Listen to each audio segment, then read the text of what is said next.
Sahur, sahur, sahur, sahur. Bangun, bangun, bangun, sahur.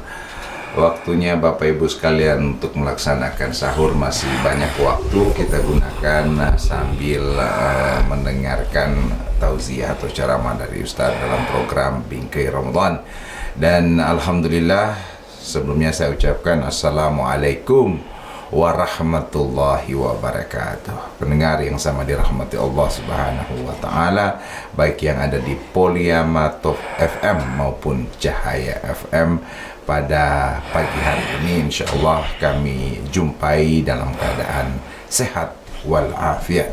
Alhamdulillah, kita memuji Allah atas segala nikmat, atas segala rahmat, atas segala kesempatan kesehatan yang tidak pernah putus-putusnya diberikan kepada kita, khususnya di bulan Ramadan ini, untuk mempertebal, untuk memaksimalkan ibadah-ibadah kita di bulan Ramadan. Hari semakin berlalu, Ramadan semakin dekat untuk berakhir. Sekarang sudah hari yang ke-21. Kurang lebih tinggal 8 hari lagi.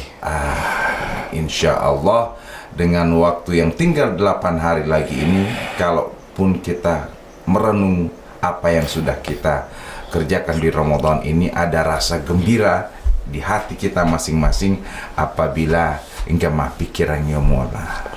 Alhamdulillah, di puasa tahun ini lebih baik dari puasa tahun kemarin karena banyak amalan yang saya sudah kerjakan. Alhamdulillah Ustadz, pagi hari ini kami sudah memasuki, kita semua sudah memasuki hari yang ke-21, dan Ustadz juga masih dalam keadaan sehat walafiat. InsyaAllah sehat terus ya Ustaz. Terdoa Ustaz. Taib. Bismillahirrahmanirrahim. Assalamualaikum warahmatullahi wabarakatuh. Waalaikumsalam. Alhamdulillahi rabbil alamin, wal aqibatu lil muttaqin, wa la udwana illa 'alal zalimin. Asyhadu an la ilaha illallah wahdahu la syarika lah, wa asyhadu anna Muhammadan abduhu wa rasuluh la nabiyya ba'dah. Allahumma salli wa sallim wa zid wa barik ala sayyidina Muhammadin wa ala alihi wa sahbihi wa man sara ala nahjihi ila yaumi al-qiyamah. Para pendengar Poliama Top FM Gorontalo dan juga Cahaya FM Bualemo yang insya Allah kita semua dimuliakan oleh Allah.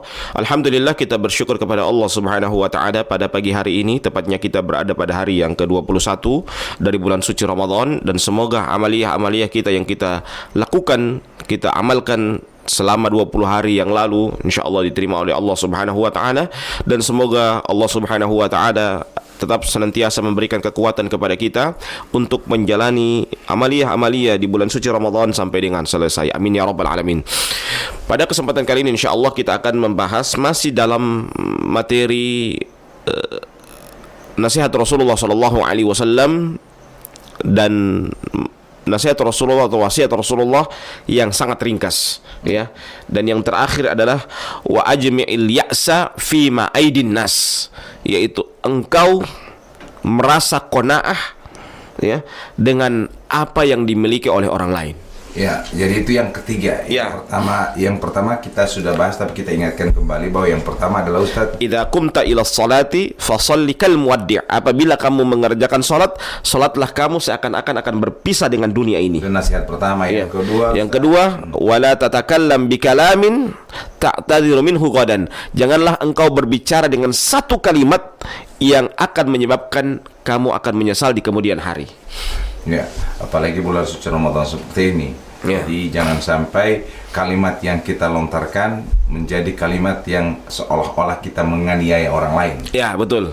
Ya. Dan kalau ada perkataan yang seperti itu, kemudian orang yang teraniaya dengan kalimat kita, dengan kata-kata kita, kemudian berdoa, dan pada saat dia terzalimi, ya, karena kata Nabi Muhammad SAW, ittaqu da'watal muzlim fa innahu laisa bainahu wa bainallahi hijab. Ya, takutlah kalian dengan doa-doa orang yang terzalimi, karena antara dia dengan Allah, doanya dia dengan Allah itu tidak ada hijab. Maksudnya langsung tembus itu doa orang yang yang dizalimi. Baik, pendengar yang sama dirahmati Allah Subhanahu wa taala, mungkin kalau ada yang mengeluarkan kata-kata yang tidak mengenakan ke hati kita Ustaz, pada posisi orang yang tidak mampu menjaga lisannya, tapi kita pada posisi yang menerima kata-kata yang tidak bagus itu, kemudian kita tidak memasukkannya ke dalam hati, apakah yang mengatakan yang tidak mengenakan itu di hati tersebut tetap dapat dosa karena sesungguhnya kita sudah memaafkannya walaupun itu kita tahu menyakitkan terhadap kata-kata ini, tapi kita memaafkan. Apakah ini akan mengakibatkan penyesalan buat dia atau tidak? Iya, yang namanya keburukan walaupun dia tidak marah tetap itu adalah sebuah tailo dunggama talo. Iya, karena yang dia keluarkan kalimat ini bukan pohon pisang. Ya. Yang dia keluarkan ini adalah manusia yang punya perasaan. Mungkin bisa saja raut wajahnya tidak ada apa-apa, tapi di dalam hatinya pasti tergores, ya. Dan alangkah lebih bagusnya kita mengeluarkan kata-kata atau kalimat-kalimat yang yang baik, yang itu tidak menyinggung, supaya benar-benar hal itu bisa diterima dan kita bisa juga saling ada komunikasi yang baik. Karena kadang-kala kalau sudah komunikasi dari awal itu sudah kurang bagus, ya, maka dia akan tersendat, ya, komunikasi-komunikasi yang selanjutnya. Itu sudah terjadi sekarang. Jadi akibatnya bukan hanya dia terima di akhirat, tapi dia terima di dunia juga. Seperti halnya sekarang orang berkata-kata tidak hanya lewat lisan langsung, tapi berkata-kata yang tidak baik, misalnya lewat media sosial. Dia ketik sesuatu, akhirnya kena undang-undang IT karena pelecehan, mengeluarkan kata-kata yang tidak sesuai norma. Akhirnya diproses hukum dan akhirnya masuk. Nah, ini kalau misalnya dari sisi agama bagaimana Ustadz, sampai menggunakan media sosial, tidak berkata-kata, tapi dia menulis lewat media. Ini iya kan begini ya, kalau dulu kita menggibahi orang itu kan dengan lisan, sekarang menggibahi orang dengan jempol itu. Jadi jempol pun, ya, itu akan dimintakan pertanggungjawaban di hadapan Allah. Kalau ti Ustadz bahin apa saya langsung dengan kata-kata, mungkin cuman saya dengan ti Ustadz yang mau dengar. Tapi kalau ti Ustadz bahin apa saya lewat media sosial. Ya, dan media sosial itu kan semua orang melihat. Ya, betul. Seluruh dunia dapat lihat. Betul. Seluruh dunia dapat baca. Yang kedua juga Ustadz itu bawa dia. Ya, yang kedua, kalau dia pakai medsos seperti itu juga akan terbaca, begitulah goresan hatinya. Ya, karena kan apa yang dia tulisan itu mencerminkan bagaimana keadaan hatinya. Ya, kalau keadaan hatinya baik, pasti yang dia tulis juga baik, yang dia share juga baik. Tapi kalau kalau goresan, kalau hatinya dalam keadaan buruk, pasti yang dia tulis juga buruk, pasti juga yang dia share juga buruk.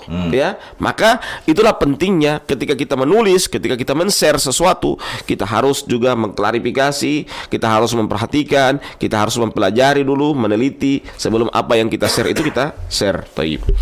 Biasanya dalam memberikan informasi ataupun men-share informasi di media sosial itu, hingga biasanya Ustaz tidak langsung to the point, bosa syairi. Nah, apakah dengan syair-syairi walaupun tidak menyebut nama yang dimaksud, tapi orang yang baca ini dapat rasa, oh, kita yang dia singgung ini. Misalnya ini Ustaz ya, contoh ya, wati abilah dulu Ustaz. Biasanya saya ambil dulu Ustaz kan. Kemudian Ustaz dapalia saya beli kursi baru. Akhirnya Ustaz pada beli kursi baru dia dapat lupa. Tidak bayar utang. Walaupun itu tidak saya. Tapi karena saya yang barusan beli ini kursi, pasti yang Ustaz ada singgung adalah saya. Ini bagaimana? Pasti saya merasa tersinggung dan saya terasa terzolimi dengan kata-kata itu. Walaupun ya mungkin ada sisi salahnya saya juga, tapi saya merasa gampangnya beda ti Ustaz ya, terima kasih rapo penting mama juga hari bodong kok mau ulali Ustaz gampang pendela patah raya bodong gal Ustaz bayar ya lah ya terus Ustaz. Iya, begini ya, dalam masalah seperti ini kita harus juga memberikan uzur kepada saudara kita, ya. Jadi uzur itu penting. Kalau dia misalnya dia beli kursi atau punya kepentingan yang lain, keperluan yang lain yang dia mau tunaikan, maka itu mungkin bisa jadi itu adalah hal yang skala prioritas bagi orang itu. Bukan berarti dia menyepelekan orang dia membayar hutangnya. Ya. Jadi kita seperti tadi macam Tibali bilang tadi, gampang itu Ustadz. Berarti dia masih ingat itu hutangnya. Cuman dia mengambil skala prioritas bahwa jangan sampai orang bertamu kamar sama kita di rumah kalau tidak ada kursi. Nah, itu kan dia memilih skala prioritas. Ya, itu yang harus kita perhatikan sehingga orang kadangkala menunda menunda untuk membayar hutang bukan berarti dia lari dari hutang. Kadang-kala dia mengambil skala prioritas. Toyib. Akhirnya ti Ustadz ada pergi pas saya ke rumah. Nah, ente kurs ini ente beli berapa? Nah, ini kan saya merasa orang yang punya utang.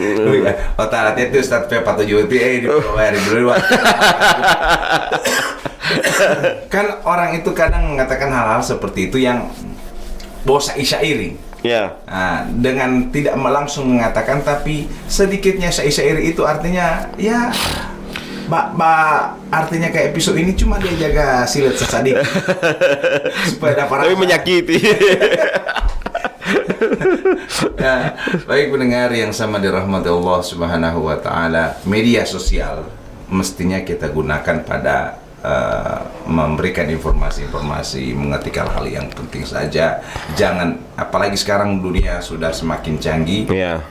Walaupun orang tersebut telah menyakiti kita lewat media sosial, akhirnya watia pun menyinggung ti Ustadz. Nah, karena ti Ustadz sebab singgung pas saya di media sosial, akhirnya paku balaslah kita orang, dan semua orang dapat tahu kita orang kekurangan masing-masing lewat media sosial. Lebih cara kalau semaku singgung begitu, ya unfollow supaya aman itu hati.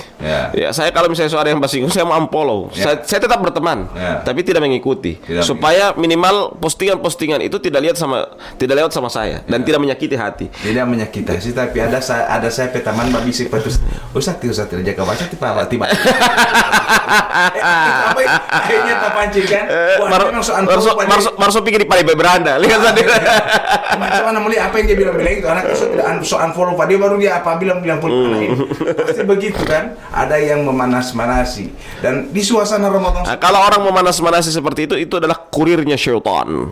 Ya, dia sebagai orang yang suka mengadu domba, ya namimah, namam, ya suka mengadu domba orang dua muslim yang harusnya dua muslim ketika dia bertikai. Kata Allah Subhanahu wa taala dalam Al-Qur'an Karim dalam surah Al-Hujurat, wa in ta'ifatani minal mu'minina iqtatalu fa aslihu bainahuma. Ya, apabila dua orang mukmin, ini orang mukmin, bukan orang mukmin dengan orang yang di luar dari mukmin.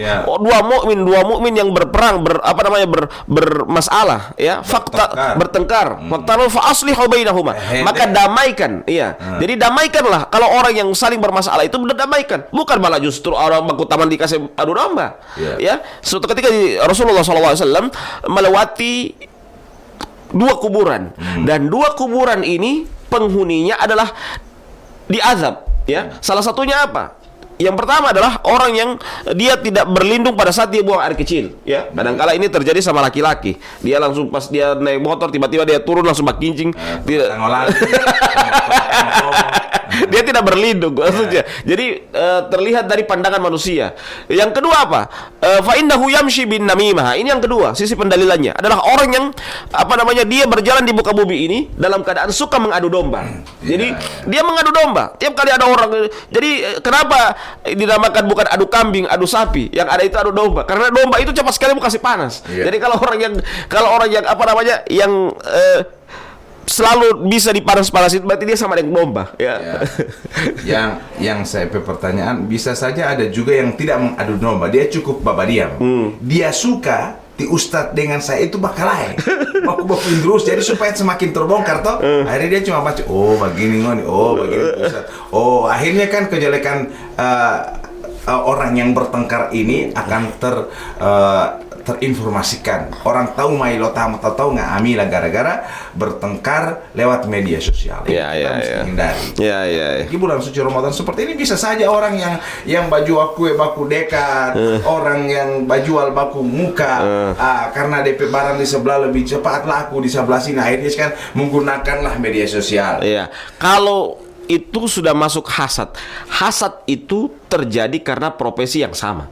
Ya. Jadi bengkel di Bali, orang yang tidak suka bengkel di Bali pasti yang punya bengkel. Tidak mungkin saya yang ustadz yang tidak suka bengkel di Bali. Karena dia profesi, sama-sama bengkel. Itu. Jadi begitulah hasad itu terjadi bukan karena beda profesi, tapi sama profesi. Jadi sama pekerjaan. Radio juga akan ada hasad satu dengan yang lainnya. Tinggal bagaimana caranya kita menjaga. Kita usahakan ada komunitas persaudaraan ya, yang itu yang harus kita jaga bersama. Karena malu dua lati mati lupa kalau itu kan ada syaitan di sana. Walaupun bulan suci Ramadan orang mengatakan bahwa dan setan kalau di bulan suci Ramadan itu mau setan kecil-kecil yang tak ikat, setan besar itu yang mau turun. Ya pohei ya lati itu kan ambil bulan itu tak lati. Ini susu lo lati. Misalnya kita latih, artinya kita nggak ada puasa, kemudian orang batalkan karena sementara berada di pasar. Lu kalau suruh latih. Jadi kalau latih yang kecil-kecil mungkin yang terikat itu apa? Wasufi latih syayatin itu latih-latih yang kecil itu yang terikat ya, yang dibelenggu, yang besar-besar itu sehingga coba bayangkan kita berpuasa tiba-tiba kita berbicara aib orang, kita berpuasa tiba-tiba membicarakan kekurangan orang, kita hasad masih ada hasad, berarti masih ada setan. Kalau tidak ada hasad, tidak ada kebencian sama orang lain, berarti tidak ada setan. Tapi kalau selama kita masih ada itu, berarti syaitan itu ada. Itu sama dengan kita saja melaksanakan sholat. Nah, bisa saja ketika berniat untuk melaksanakan sholat dengan khusyuk, tapi tiba-tiba dalam pertengahan sholat ada saja yang mengganggu, ada saja ingatan yang muncul. Itu syaitan. Iya betul. Ya, dan itu syaitan yang mama sulolati itu ada ambil yang tabiat juga. Jadi niatan seperti halnya Ustadz kemarin orang yang sudah berniat 10 hari terakhir mau itikaf, kemudian karena istrinya tidak mengizinkan, akhirnya bertengkarlah, kemudian dinaikkan oleh syaitan. Tidak terjadi kesepakatan, istri tidak makasih, suami juga marah, sudah juga kalau tidak makasih kita itikaf, orang bercerai saja. Itu mana Ustadz? Ya itu berarti kalau sudah cerai begitu berarti setan sudah tepuk tangan, selesai, berhasil saya. Menceraikan suami istri yang sah itu. Jadi kalau memang ada tujuan mau itikaf, ya kita bicara dulu itikaf ini sekarang semua masuk hari pertama itikaf ya Ustaz. Jadi kembali ke sana dulu sedikit tempo karena masih banyak yang terhalangi dengan itikaf itu karena dari sisi keluarganya. Semestinya kan ini itikaf dibicarakan sebelum masuk Ramadan. PI selama Ramadan ini insya Allah memelah 10 hari terakhir anak mau itikaf, tolong izinkan. Ini bukan anak mau bahugil, ini cuman mau itikaf. Kalau istri kasih Allah jangan sampai mau itikaf apa istri yang jangan sampai kalau mau istri kan. Kalau dipercayai digunakan amanah itu, itu juga kan biasanya tajauhi Ustaz itu memang pernah menyakitkan. punya track record. Jadi seperti itu. Nah ini Ustaz ada pertanyaan waktu saya berjalan di tadi sore waktu menjelang buka puasa, ada yang bertanya, Ustaz Muali model HP ketika itikaf untuk komunikasi dengan orang di rumah. Ya kalau model HP baru komunikasi terus, ya mendingan ente tidak usah itikaf. Ya. Itikaf itu apa? Tujuannya satu, kita fokus ibadah. Siang dan malam kita ibadah. Itu tujuan dari itikaf. Kalau misalnya mau ente mau itikaf, mau tidur di sana, komunikasi dengan keluarga, ya sama aja bohong, sama aja ente tidak itikaf itu. Jadi usahakan kalau kita mau itikaf, ya memang kita juga bawa alat tidur ya. Tapi bukan berarti tujuan kita untuk tidur, tujuan kita untuk rehat sebentar, ya. Mungkin tidurnya sedikit saja, ya bukan sedikit tidur, ya. Jadi tidurnya sedikit, baru kemudian kita bangun lagi ibadah, mandi ibadah, begitu seterusnya. Supaya memang kita fokus dalam melaksanakan ibadah. Jadi HP ini akan mengganggu fokus kita dalam ibadah. Kalau perlu tinggalkan di rumah saja. Jadi kalau misalnya ada komunikasi, ada informasi penting, ya lewat mana ini Ustaz? Kalau ada komunikasi penting, kita mungkin bisa buka satu kali. Jangan mau terus mulai kita mau di zaman Rasulullah tidak ada yang bawa HP. Tinggalkan saja di rumah. Kita fokus ibadah tiba 10 hari Allah Ta'ala. Jadi kita anggap bahwa ini adalah itikaf yang terakhir. Kalau kita sudah berpikir seperti itu, maka kita akan fokus untuk melaksanakan ibadah. Betul. Kita berikan dulu semangat dulu untuk para jamaah yang ada di masjid yang sementara itikaf, sementara mendengarkan kita. Insya Allah itikaf mereka tahun ini benar-benar khusyuk dan juga diterima oleh oleh Allah Subhanahu wa taala. Amin. Untuk istri-istri yang ditinggalkan, keluarga yang ditinggalkan, bersabar. Ya. Allah mamola takabiru hilo takabiru mamhualing ada beda ulangi Ya. dengan suasana yang lebih romantis lagi. Ya. Artinya 10 hari ditinggalkan itu berarti memang Pengantin baru. kan artinya rasa sayang itu timbul, rasa Ya. pengen saling merindukan pasti insya Allah. Ini juga mungkin terapi juga buat keluarga. Baik pendengar yang sama dirahmati Allah Subhanahu wa taala, kita masuk pada yang ketiga Ustaz. Ya, yang ketiga adalah waj'il ya'sa fi ma'idin nas. Kita merasa qanaah dengan apa yang di tangan manusia. Apa itu qanaah Ustaz? Qanaah itu merasa cukup. Jadi kan kata Rasulullah SAW begini, apabila kamu ya melihat orang yang di atas, ya, maka hendaklah kalian kalian harus banyak bersyukur, ya. Jadi maksudnya melihat di atas itu jangan sampai melihat di atas suka terus orang di atas. Kita lihat orang yang di bawah, ya. Unzur ila man asfala minkum wala tanduru ila man huwa fawqakum fa innahu ajdar alla tazdaru ni'matallahi alaikum. Kata Rasulullah SAW, lihatlah orang yang di bawah kalian, jangan lihat orang yang di atas. Kenapa? Fa innahu ajdar, karena hal itu hal yang lebih pantas, alla tazdaru ni'matallahi alaikum, agar engkau tidak mengingkari, agar engkau tidak meremehkan nikmat Allah Subhanahu wa taala yang Allah berikan kepada kalian. Jadi kalau orang sementara susah, masih banyak orang yang lebih susah dari orang. Jadi orang bersyukur dengan keadaan. Makanya Imam Syafi'i mengatakan dalam sebuah perkataannya apa? Idza kunta dza qalbin qadu'in fa anta wa malikud dunya sawa. Apabila kamu memiliki hati yang qanaah, fa anta wa malikud dunya sawa, maka kamu dan pemilik dunia ini juga sama. Ya, maksudnya kamu dengan orang-orang yang punya harta yang banyak itu sama. Ya, jadi karena kita orang merasa bersyukur dengan keadaan yang sama. Karena kadangkala orang berpikir, coba lihat, mari kita berpikir, orang-orang yang kadangkala harta itu tidak membuat orang juga bahagia.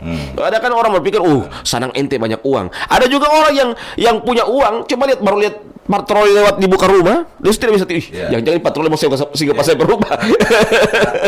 Eta oto, mau untuk tahulu atau bento. Wah, tato oto masa nang tahulu at motor bento. Dia mah pikiran. Ulah buti eta mikiran yang mau kejar bulanan buti mostoran oto. Artinya begitu. Orang-orang yang di bentor memang sanang dia daya oto ada AC lagi di dalam. Mau hulot sanang itu nenge gag. Camat. Artinya kan orang tidak tahu kesusahan masing-masing personal, kesulitan masing-masing personal. Jadi, ente masuk pada DP kehidupan pasti juga akan merasa susah. Cuman Allah ini memberikan amanah kepada orang-orang yang memang artinya orang yang dipilih oleh Allah. Jadi jangan merasa bahwa anak ini bawa susah. Ini mungkin yang terbaik menurut Allah.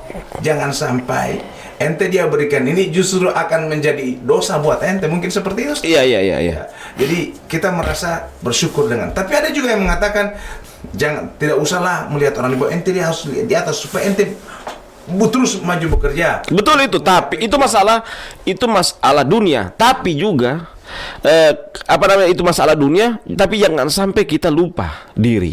Kadang kalau semuanya di atas terus, dia akan jatuh.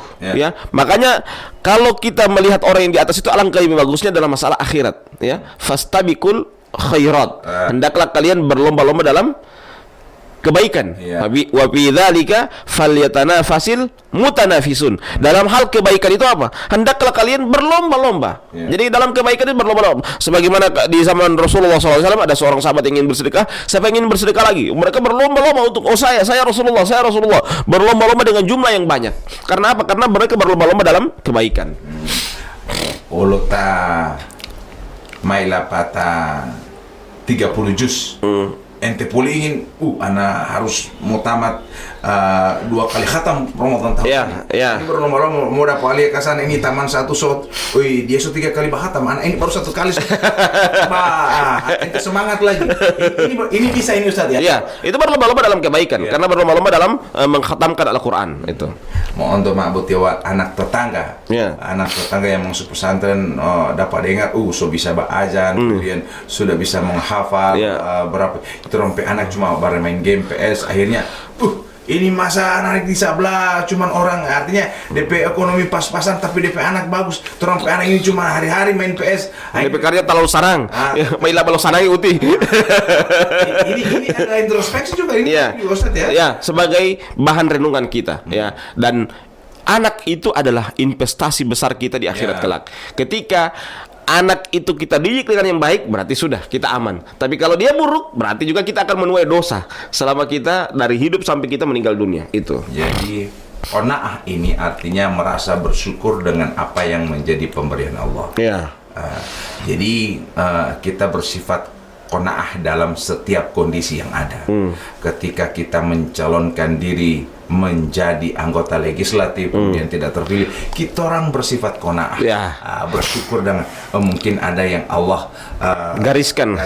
kepada saya, dan ya insya Allah ke depan maka ada rahasia hikmah-hikmah Allah yang lebih baik yang dipersiapkan untuk saya. Ya, Gitu, Ustaz, ya. Ustaz, ya. Jadi para mungkin yang punya cita-cita menjadi A, B, C, D seterusnya dan akhirnya tidak jadi, ya ini kita berharap, kita pastikan bahwa kita yakin, kita hakul yakin bahwa Allah pasti merahasiakan hikmah yang lebih indah dari yang kita cita-citakan. Ya. Nah, ini harus kita patrikan dalam hati kita, Ustaz, Ya. ya. Ini yang dimaksud dengan qanaah, Ustaz. Ya, merasa merasa cukup Ya. dengan apa yang diberikan Allah kepadanya. Ya. Jadi dalam artian ketika dia sudah memiliki rezeki, Ya. dia sudah merasa bahwa itu adalah pemberian Allah. Ya, tidak mesti ada paling sana orang dia naik sepeda, ada paling ada motor, dia harus beli motor. Baru orang dia naik motor, dia paling ada mobil, harus beli bakuriki apa? Nah, Beli mobil. itu bersyukur yang benar-benar bersyukur. Iya, betul. Jangan sampai misalnya tamago deda, kelebihan berat badan. Akhirnya ti dokter bilang kamar kasih turun, Ana bersyukur qanaah dengan apa yang kalau itu konyol itu di mana? anak sudah seperti ini, tidak perlu lagi mau diet mau Ya padahal justru kalau dia gemuk begitu, kalau dokter bilang kasih turun, ya kesempatan dia puasa Daud, ya selang-seling, ya kesempatan dia puasa Senin Kamis. memang puasa Daud, sedangkan Ramadan buat dia buat apa ambil dia mau puasa Ramadan untuk ngalah. Bagaimana mau puasa Daud? Ya. Jadi sifat qanaah ini, jadi kita kembalikan kepada nasihat singkat Rasulullah kepada sahabatnya tadi ya Ustaz ya. Ya. Yang pertama adalah Apabila engkau melaksanakan sholat, hendaklah melaksanakan sholat seakan-akan akan akan berpisah dengan dunia ini. Ya. Yang kedua adalah apabila kalian berkata, maksudnya jangan kalian berkata dengan suatu perkataan yang kalian akan menyesal di kemudian hari. mau tak boleh ya dia lo kata-kata Ya. kata-kata sendiri ya. Yang ketiga adalah kita bersifat qanaah dengan apa yang ada di tangan manusia. Ya, mudah-mudahan nasihat Rasulullah ini akan kita bisa petik, Ya. kita bisa amalkan dalam Kehidupan kita sehari-hari. Iya. tidak betul mau Ustaz. Mam husur itu Ustaz. Ya, insyaallah ya. Ya. Dan insyaallah Ya. kita akan cukupkan, dan semoga para pendengar semua dimanapun Anda berada dan para pemimpin-pemimpin yang ada di Provinsi Gorontalo dan di kabupaten kota ya seprovinsi Gorontalo, insyaallah kami temui dalam keadaan sehat walafiat. Amin, ya Dan Rabbal para alamin. ibu-ibu tetap bersemangat dalam menyiapkan sahur ya dan buka puasa. Sekian kita tutup dengan membacakan doa kafaratul majelis. Subhanakallahumma wa bihamdika asyhadu an la ilaha illa anta astaghfiruka wa atubu ilaik. Wassalamualaikum warahmatullahi wabarakatuh.